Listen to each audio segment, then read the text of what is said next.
lounging, son. All right, welcome back to the Comic Lounge. My name is Ryan, and with me today, my good buddy Eli Schwab of Cosmic Lion, dude. How's it going?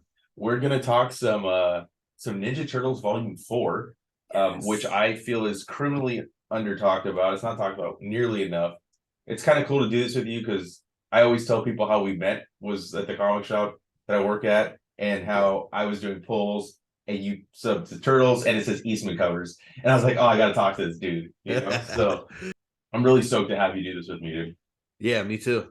And especially these are the opposite of Eastman covers. These are all Peter Laird, you know? Yeah. This is all Peter, which is not like the kind of turtles we get these days. No, dude, we don't get any turtles by Peter. So I mean, like, this is, this a quick backstory. Like this came out in 2001. I think you and I both have the second printing, so this says 2003 on it. Yeah. Which is the same time that this show was coming out. Yes. I mean, this is just like a really cool era. I think this is when I started getting into Turtles comics, if I'm being completely honest. Like, I don't think I knew that they existed besides the Archie stuff. Like, I didn't know there was like the black and whites. So this is maybe like 2000s when I discovered that, maybe 2001. And then like I went back and obviously, got as much as I could, but this is a great run. So we're gonna do a spotlight video on this. We're gonna go through it. So we're gonna turn the other cameras off and focus on the comic. So off top, dude, Michael Dooney cover. Well, Peter Laird pencils and inks, and then Dooney paints. Yeah, like it shows the his pencil somewhere. I thought that was in here in the letters column or something. Maybe the first printing. Maybe. Yeah. Because I had it digitally that we were looking at. Okay. But man, yeah. Inks by Peter, painted by Dooney cover. It's insane. He's so good. Yeah, dude. I mean, Michael Dooney, like some of his turtle art, the cover to number 4, the second printing, like that's like embedded in my brain too. Yeah, the game. Yeah, yes. So good. Yeah. Yeah, and it just shows our 4 guys, and we're back. You said this is like the way you first kind of got into Turtles comics, and at this point in my comic career, I was like out of it. I don't think I was buying much comics. Mm-hmm. The comic shop that I went to in Cumberland, Maryland, where I grew up, was the paperback exchange, turned to almost all paperbacks, and stopped getting new comics and started selling books about like the occult and magic. Mm-hmm. And then I also got banned from the Frostburg, Maryland comic shop because I didn't pick up my pulls for like a few months, and they're like, "You're done." I was like, "What the hell?" So then there was like no chance for me to really get these comics. I was kind of like starting to get more into like ganja and stuff than reading comics, and so I was like completely out of it at this time. And so like I picked these up much later. Yeah, I think the way, okay, so the way I discovered like the Turtles had a comic like that was Eastman and Laird was me going into my shop when I was like probably 12 or 13 or something, right? And on the wall they had like just the regular books on the wall, and then there was like these piles of comics like in this like the kids area, and it had like Archie and shit, and I saw some Turtles like Archie, but then I started going to the back of the pile and I found a 4th printing of number 1 there. And I got it for what it said on the cover. It was $1.50. And I got it for that price. And I was like, what is this? And I remember just like, I took it. I flipped through it. I'm like, oh, it's black and white. Okay. And I read it and I was just like, what the fuck? What is this, dude? Yes. And then I just went back to the shop and I grabbed all the issues they had. And then I went on like Mile High Comics. I got some back issues. Then I started looking in the previews catalog and I saw this comic was coming out, and I'm like, oh my god, they're making a new one. And then NinjaTurtles.com, and you get, and that's, remember, you get all the Mirage stuff directly from Peter. Yeah, that was, and yeah, so like that was just kind of my backstory in terms of like discovering that Turtles were not just a cartoon, which is what I thought they were when I was a kid, and that it was something way better than I could have ever imagined. Oh man, I luckily found a few Mirage when I was a kid, and I think I had a reprint of number 4 maybe, where it's like Shredder versus Splinter on the cover, and I remember just being like, this is insane. And then I think like the second non-Archie turtles I found was Michael Zulli turtles, and I was like, oh my god. Yeah. And I can't remember if it made me be like, okay, I'm just gonna stick with the Archie or not, because I do have a couple Mirage from when I was a kid, but Yeah, I mean, look, I mean, especially when I started getting some of those Mirage, and I mean, I definitely love to go through those with you at some time too.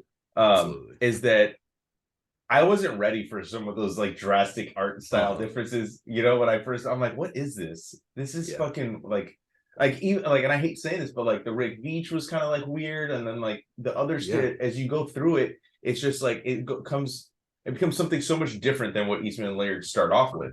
You know, so like I think that was why like when I saw this we comic, were like, right of age to figure this out and to enjoy this, but like in the 80s when it was coming out, I feel like for me, I was the perfect age to be like all into the Archie comics, and I like read every one of those and like did a book report in 3rd grade on like Turtles comics. You know, it was like nonstop, every single issue reading that shit. And like, let's get into this, dude. let's get into it, man. We could reminisce all I know. day. I could talk Man. Turtles all day, bro. I mean, right off the first inside cover, references to issue 1 of the Mirage, where it said dedicated to Jack Kirby and Frank Miller. This one says to Kevin East.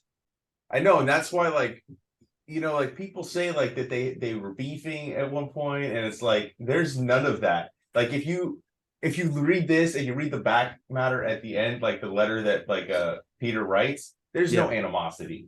No, you know, there's none. They're just like New Englanders who are super chill. They're not beefing ever. Yeah. They maybe had like a different viewpoint about what to do with the turtles. That doesn't mean that they're beefing. Exactly. Minimum turkey, and which is like so much chiller. I love, dude. First of all, I love the toning in this. It still feels like the only difference is the paper is a bright white instead of like the newsprint, you know, but it has that complete feel of like the early Turtles comics. Yeah. And I feel like as the series goes on, they kind of lose some of the tones. Yes. And move into kind of just like Jim Lawson black and white. But like, I mean, it's still super dynamic and super awesome. But we start off on the moon here. I know, and it's not like reading through it, I didn't remember that this is how it started off. Yeah, but it is such a weird way to start off a Turtles comic at number 1. And in my opinion, I don't know if you haven't been reading them or you don't know the Turtles, like I don't know that I would have been like, what the fuck is this, dude? You know? You really got to be steeped. I mean, because you know, number 1, there's like no words for like 3 or 4 pages. We're on the moon. It's reminiscent of Volume 2, because doesn't Volume 2 start off like maybe in the desert with that robot too? But I think so. Volume 2 I haven't read in a while. Like I'm trying to get some of those issues, but like as you get later, like past like issue 9, which is where I need to get, like the prices just skyrocket. I was looking on eBay the other day because I was trying to fill, because it's a small run. I think it's only 13 issues. Yeah, I think so. Yeah. We were so lucky when that Mirage licensing site was up.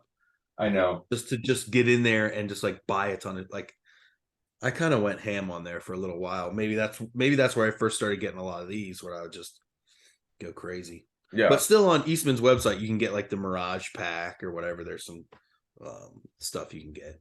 Yeah, I think this is the only volume he has none of. And then obviously like the Image stuff he doesn't have. True. He did have some of these, but I think all the people snatched him up anytime they came up, you know? Yeah, man.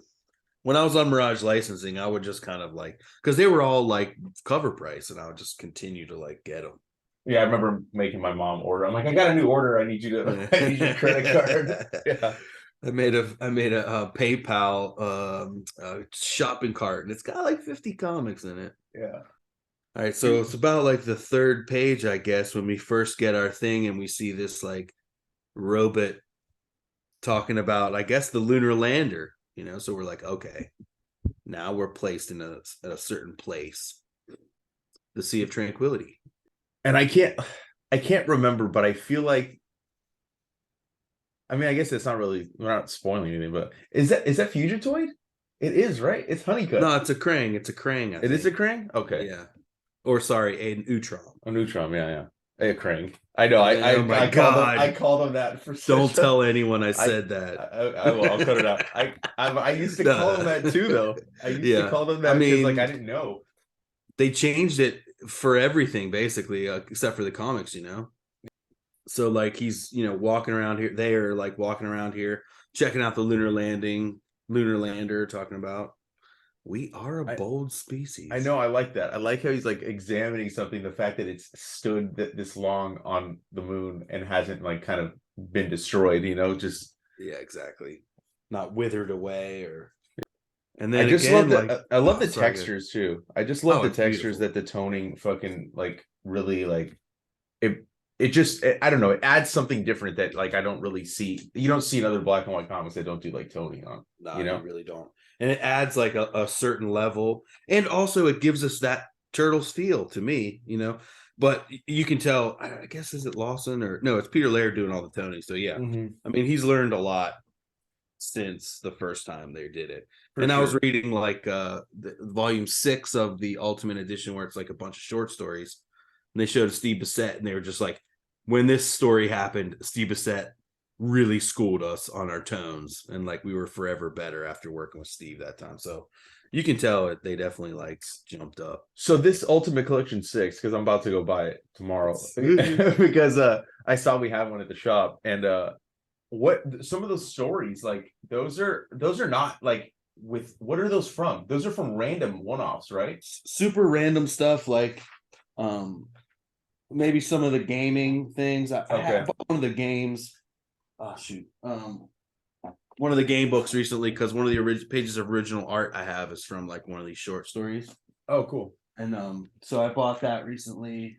Yeah, so it's from that or from like Anything Goes or from like the back of like Grimjack Oh, or any nice. of these places where they had like a little guest story or something like that. Many of them are from those old game books. Oh, right on. Okay, cool. Yeah, I was going through the stuff that I had bought like over the past few years, and I saw that I got that Anything Goes where they go to watch aliens. Yeah, it's sick. It's dope. I know, like I don't know. I buy shit and then I don't necessarily get to it right away. But Yeah, another wordless sickness right yeah, there. really dope. He continues jumping around here, kind of like in front of the lunar lander. I mean, Mhm. these pages are insane. I love Like, them, dude. I mean, I yeah, think Peter Laird inking over Lawson is just magic. so good.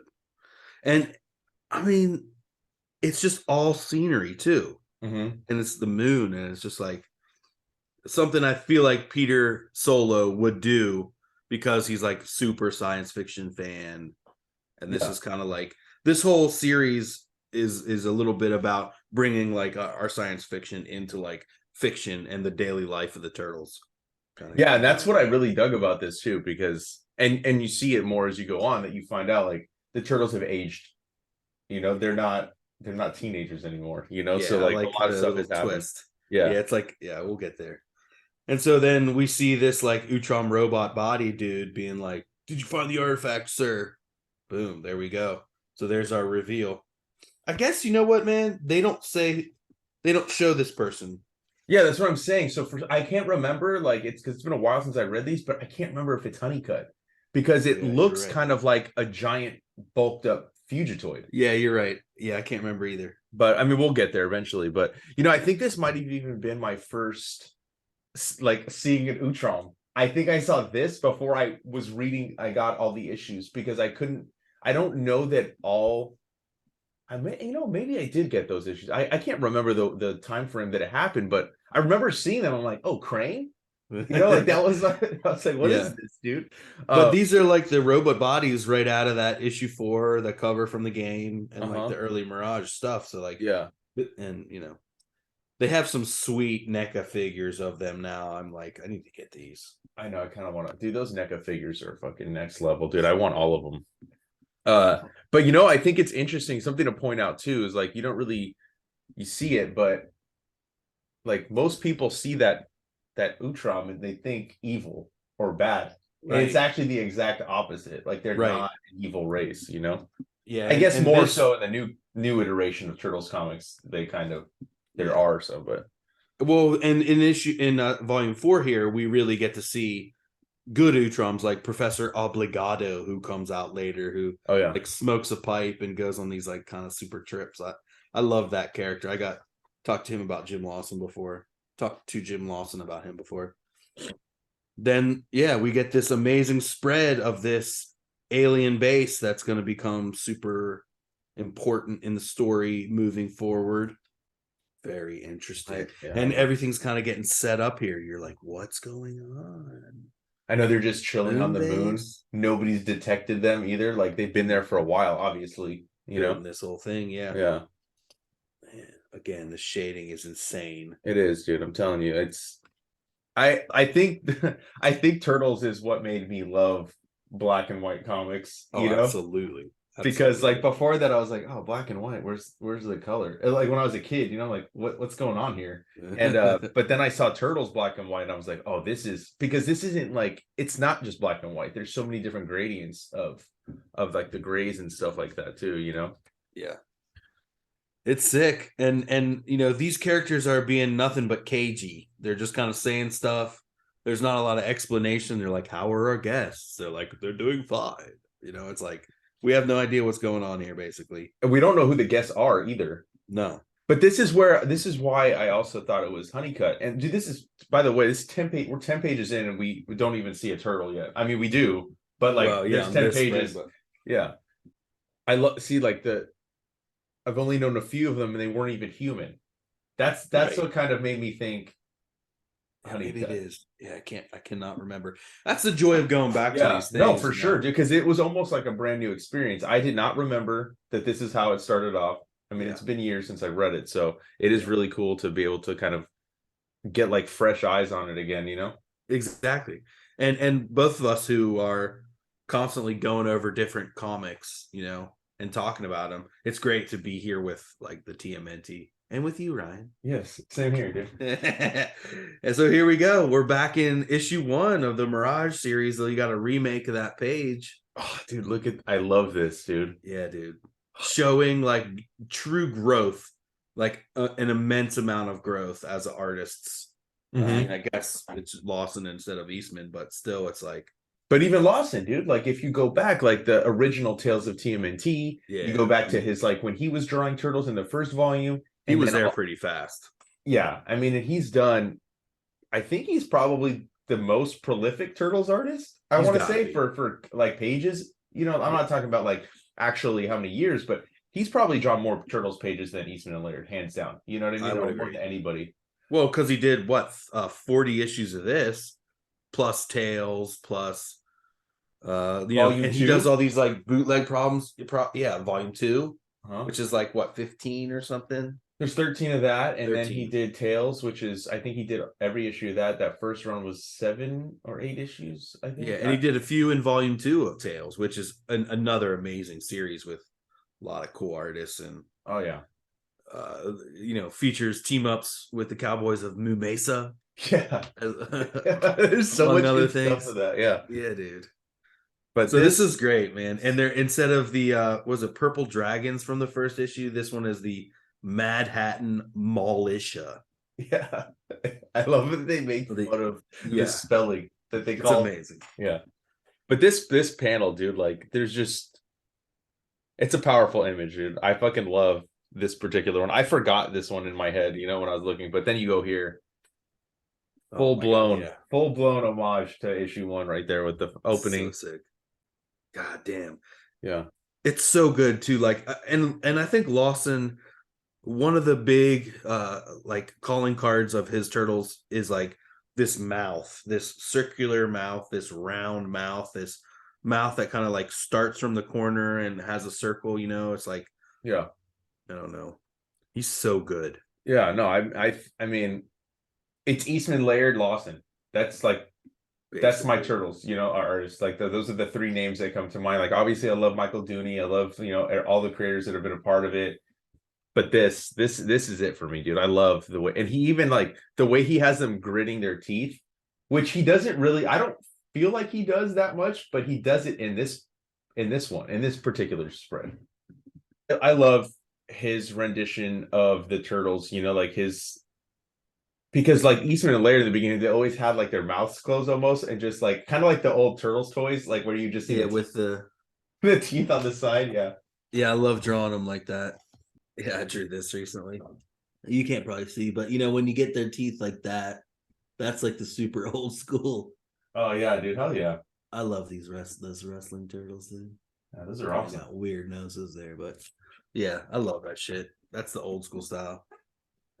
No, dude, it's I just love turtles, dude. I could almost only talk about turtles on this channel, and I would probably still be a very happy person, you know? Yeah, yes. I'm happy to join you every time. Yeah, dude. I mean, I have boxes of turtle comics, so there's a lot to go over. So hell yeah. yeah, we'll definitely get through this volume 4, and maybe in between we'll throw in some like I really want to do the Donatello issue. Like that's something I haven't talked about yet. The Michelangelo issue I haven't talked about. So a lot of good stuff to talk. And I love the fighting in here, but you can kind of tell like even throughout that they move the same, but they don't. You can tell that they're older almost. I think in some of the choreography, the way that they get knocked down. I think so too. Yeah, and they're kind of like, ow. They like you see them like in pain, or they're like, oh man, oh good grief. Yeah, exactly. They're like older dudes. They're at this point they're probably like in their 30s. Yeah, and so they're battling, so, yeah. and you can really see the like these are Lawson people. I guess like what's the division of labor here? It seems like Laird writing, lettering, ink. Oh yeah, okay. So it's fully Jim Lawson pencils. Yeah. And then Peter that goes over everything else except letter. The only thing Peter's not doing is lettering and penciling. Yeah. So great, man. Yeah. And they just keep coming too. The gang guys, they're like, you idiots.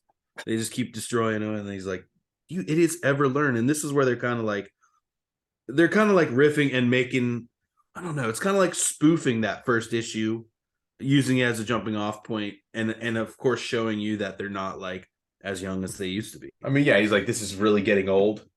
Yeah, exactly. Like again. And I love, dude, I always love when Raph calls him fearless leader. There's something that is like it's so like condescending, but but he's also like, he knows like Leo is the leader, but it's just like, it's always made me laugh whenever Raph calls him that for some reason. I don't know.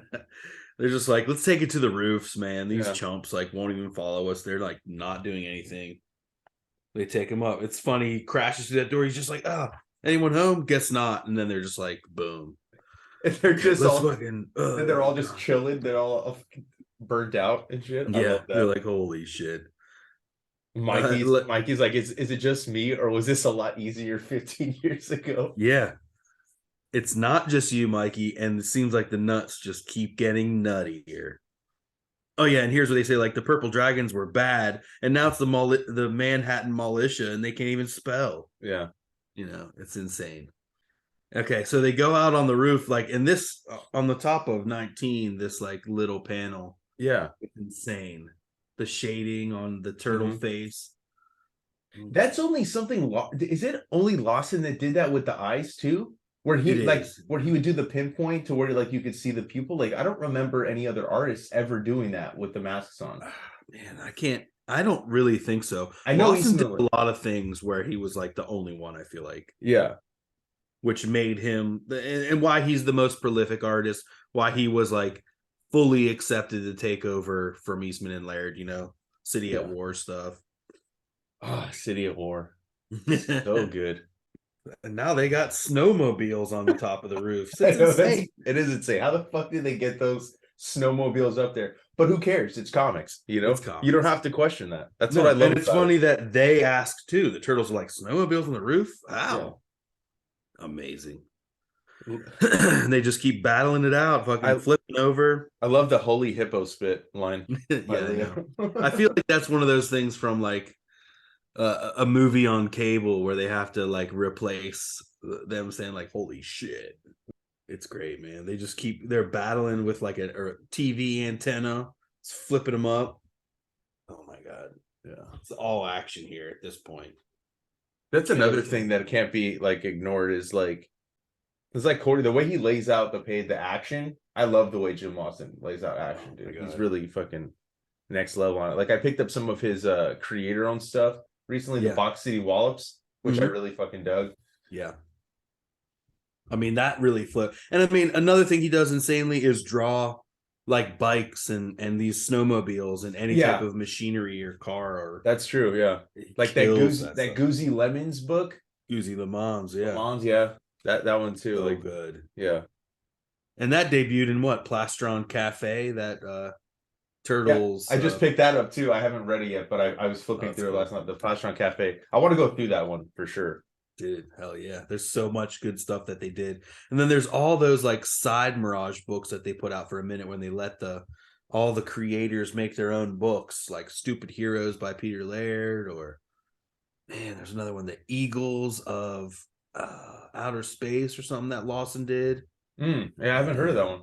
that's when you get that Mirage case, or yeah, Mirage books from Kevin Eastman. You get all these weird side Yeah, books. I just picked up from Eastman. I picked up the Flaming Carrot Ninja Turtles crossover that I've never Oh, those read. are good. Those are Yeah. good. That's Lawson too. And yeah.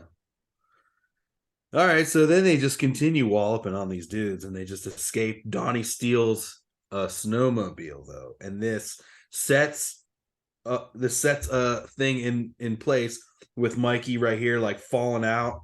Yeah. Now this is gonna set this whole track forward where Mikey is basically separated from the guys for like the rest of this entire series, pretty much. Hmm. He gets like hit by this van and walloped, and this superhero looking dude, Magnarok, is like, "We need help, stat. We need pickup." And dude, I love this dude. Well, first of all, he says once again saved by he's about to say saved by the shell, and yeah, he's not. He's fucking cracked, and yeah, you just feel that like that impact the minute it hits, yes, and then yes, hitting that fucking parked car, and then just being buried in the snow. yeah. It's This is such amazing. a great 2-page sequence right here. The times are so sick. All right, and then we see Donnie like ripping down into the subway tunnel and into the sewer, and he's like, "Wow!" Yeah. Snowmobiles not on snow Yeah. don't handle great, and so he just lets it go. It explodes, knocks this wall out. Oh my God, just all the background detail. This subway tunnel, the subway entrance, like goddamn, Lawson is insane, He is, dude. and Peter Laird's inks. Peter Laird is like a master of detail, I feel like. Yeah, I feel so too. Yeah. And then we get this truck. I mean, this looks like a page right out of volume 1, man. And this truck again, like this first issue does a lot of legwork setting up like different storylines that are going to go throughout this whole volume. Like, and the rest of this issue, we're kind of introduced to the rest of the people and introduced to like storylines that are going to take us, because you really find out a ton about April. Oh yeah, dude. Yeah, definitely. I mean, he's like him and April are married. Call Mrs. Mhm. Jones. They're off to go to a doctor's appointment. They're Uh, raising Shadow from yeah. like who we are introduced to in the Volume early 2. books. Yeah. She's training with these superheroes who are like also from an early Mirage issue that Peter Laird did, I think. So yeah, Um, Metalhead is somebody I've it's a completely different, forgot about, and I yeah, it's still this don't dude with the even hair. remember where he's from. I think it's from that issue. I know some of these guys, the guy with the like circle on his head. There's an issue that Peter Laird did for Mirage. It's one of his solo ones. On the cover, there's like a coffee stain, I remember, and there's like these superheroes on the front. Kind of Okay. think that's what I think that's what they're from. We Okay. could maybe do a little bit of research on that. Yeah. Peter Laird's TMNT blog has like a ton of stuff about these, and so you can learn a lot about what he was doing and where he was at, on that one, including getting like PDFs of old Of the of last these, three, yeah, the definitely of last the three last that you can three. Yeah. print out. Yeah. Shadow's somebody I miss. I wish I that know. they I could don't have understand. incorporated her into the Yeah. fucking comics. Because I, she's like Casey's daughter Mhm. from because he left and met that waitress, and they had a daughter and she died, and then he raised her with April. So it's like April raised her as the mother, but her actual mother, I guess she never knew, except Right, as a baby in that little time that like Casey ran away and kind of started his own life. right, right. And they're up here in the New England at their house at Uncle Chet's old place, I guess. Look at the rocks on the side of the building too. Insane, man. Of course, we get Master Splinter. You can't have a Ninja Turtle book without Splinter, and I love that. I know how impatient teenagers can be. That line to show. Each turtle gets their own full arc in this. They all are like doing something different. Many times there's like 2 or 3 different, if not 4 to 6 different stories going at the same time. Yeah. For each character, they all have something different. So it's awesome. Oh yeah, definitely, dude. And he really goes hard on the letters too, like in future issues. I mean, there's not a lot of formatting on this last page. It's just a bunch of words, and it's going to continue like that with these letters columns that are like super dense. And Peter Laird seemingly loves chilling and talking to people. I know, dude. It's something that I always loved in the original, the OG Turtle comics was like the Turtle tracks, right? Like where if you go back and you read them, you see the progression of the popularity of Turtles all the way to the cartoon, and like they're talking about it before it's even a thing. It's not even a phenomenon yet, and then it becomes that. So I have always loved his editorials. I think that he has such a great memory too, even like the Kayfabe channel, like with him and Kevin going back, like he's remembering all this stuff, and it's just like so many anecdotes that like are still being unearthed. It's like Marvel wanting to possibly do crazy. Turtles. I had that was no idea. crazy. Yeah, dude, a Marvel epic graphic novel of Turtles would have been like insane. But again, like they didn't need that. They didn't even need it. They still like produced like so much insane shit. I would argue that it was better that they didn't go, because what would have happened to Turtles if it was that? Would they have lost? Would it be owned by Disney now? Would they have crossed over with like X-Men and Daredevil yet? Maybe that's why we haven't got that either, too, Yeah. Though Kev has done some covers for Marvel now, but I think it's more like retailer incentives. Yeah.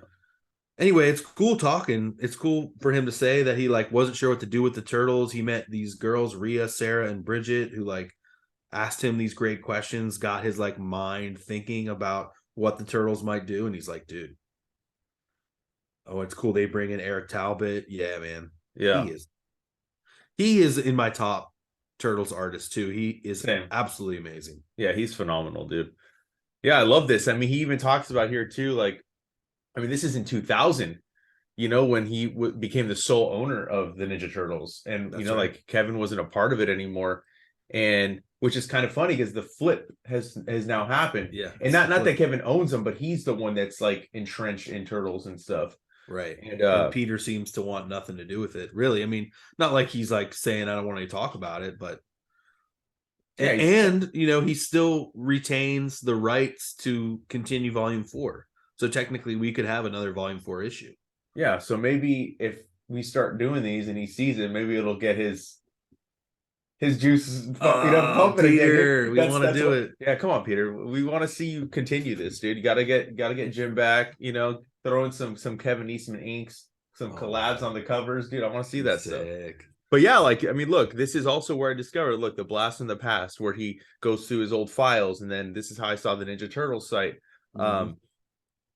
So it's just it's these things are always full of so much good information too. I feel like his editorials, stuff that you don't want to just like gloss over, I wonder if planetracers.com is still a thing. I know. I was gonna check.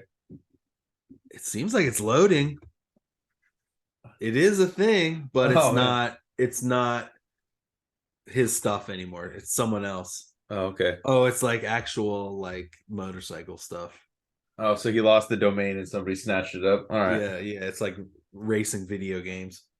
But those books are great too. Planet Racers books are great too. Yeah, I haven't read those before. And I guess Peter worked on this Turtles cartoon a little bit too, and they used some storylines from him. And I feel like it's probably the most faithful adaptation in terms of like their storylines, but yeah, as far as taking stuff directly from the comics and using the continuity and stuff. Yeah. And dude, the Turtles Forever movie that came out of that too was sick. Oh, hell yeah. Yeah, I love that one where they have the Mirage Turtles in there too, right? I think that's the one. Exactly. Yeah. They come in at the end and it's like the the original cartoon voiced guys with the new guys, and then there's even a part where Shredder's like, I'm gonna destroy the multiverse, and you see all these like little bubbles, and you see all the different turtles from the comics. You see the Zuli turtles. You see all this stuff. Yeah, I definitely gotta watch that again. You're making me want to watch it. Yeah, me too. I'm gonna watch it today. Dude, what a great issue. I'm so excited to dive back into these with you, man. Oh, dude, same here. Like I brought the box out of like my shed, which is where I have like all my boxes of comics, and I was like, I really want to do this. And then I'm like, I have to ask Eli. I have to, because I think I mentioned like, oh, we should do some Turtles episodes. Yeah. And then I'm like, oh, what do I do? But like, this is just, I think what kind of sparked it was I was watching when they were on the Kayfabe channel, and somebody asked them to ask Peter if he would ever continue Volume 4, and I'm like it made me so like nostalgic, and I'm like, okay, I gotta do this one. That's why this was the suggestion. And I feel like not a lot of people even know about this one, so I'm definitely stoked to go through this with you. I can't think of anybody better to go through it with. So thank you, dude. Yeah, Turtles, I'm such a huge fan. I mean, I'm one of those people who, all your friends from childhood are constantly texting you and being like, oh, you see this Turtles thing, you see this Turtles thing. It's just like synonymous with me if you like knew me from back in the day, so it's always been something I love. Oh yeah. Well, I'm excited to go through this with you, and I hope everybody listening, watching, joins us as we go through this volume. Gonna go through some more Turtles comics too. And make sure you follow Eli, Cosmic Line Productions. I'm gonna drop Eli's links down below where you can find him. He's publishing some really, really dope indie comics right now. He makes his own comics as well. And drop the Comic Lounge links down below as well. Hit that subscribe button, hit the bell icon so you're notified every time a new vid goes up. And on that note, we're out. Lounge and Sun.